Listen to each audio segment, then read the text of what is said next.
ఉపాధ్యాయులకు అలాగే విద్యార్థులకు శుభ మధ్యాహ్నం. ఈరోజు ప్రపంచ ఆత్మహత్యల నివారణ దినోత్సవం.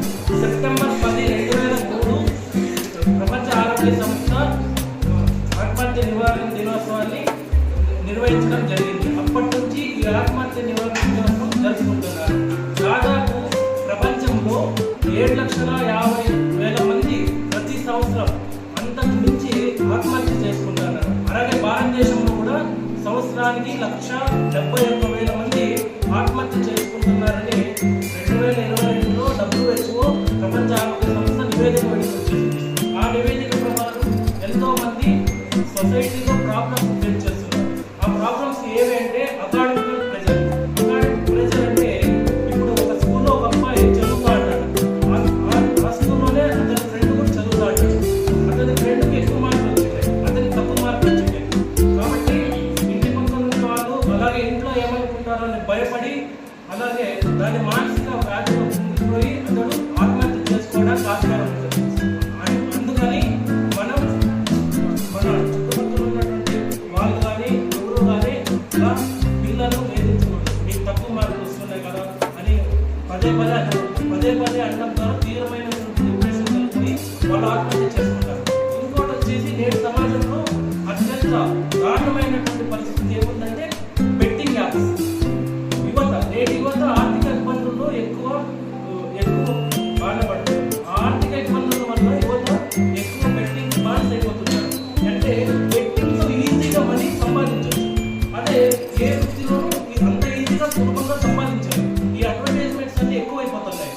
అందువల్ల యువత బెట్టింగ్ వైపు మొగ్గు చూపి ఆ బెట్టింగ్లో దాదాపు లక్షలు పోగొట్టుకొని ఇంట్లో ఉన్నటువంటి పేరెంట్స్తోనూ సొసైటీలో ఉన్నటువంటి మనుషులతోనూ చెప్పుకోలేక బాధపడి ఉండిపోయి లాస్ట్ ఉరేసుకుంటున్నారు.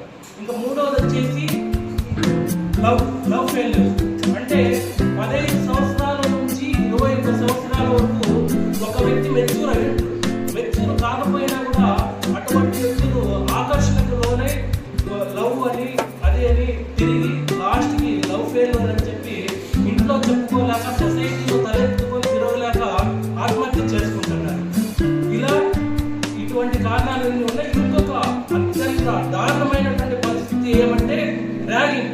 భారతదేశంలో ర్యాగింగ్ అనేది ఒక భూతమైపోయింది.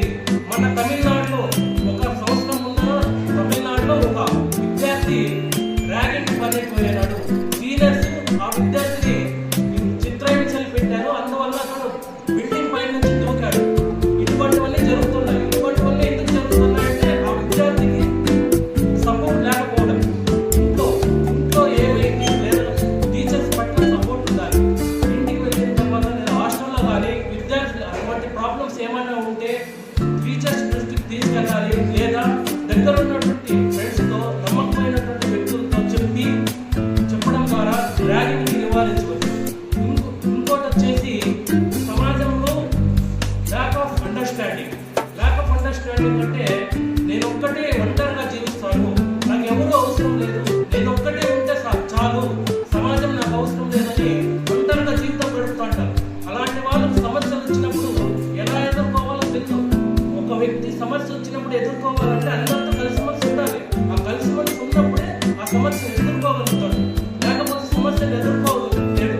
అందరితో కలిసి ఉంటేనే మనం ఏ విధంగా జీవించాలి, ఏ విధంగా సమస్యను ఎదిరించాలి అనేది నేర్చుకుంటాం.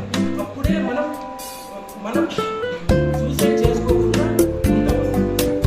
ఇంకో ప్రాబ్లం వచ్చేసి బాడీ షేప్. అంటే బాడీ ఇమేజ్, ఆకారం.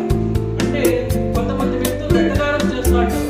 ఈ వ్యక్తి ఇలా ఉన్నాడు, ఆ వ్యక్తి ఇలా ఉన్నాడే. ఆ వెటకారం చేయడం ద్వారా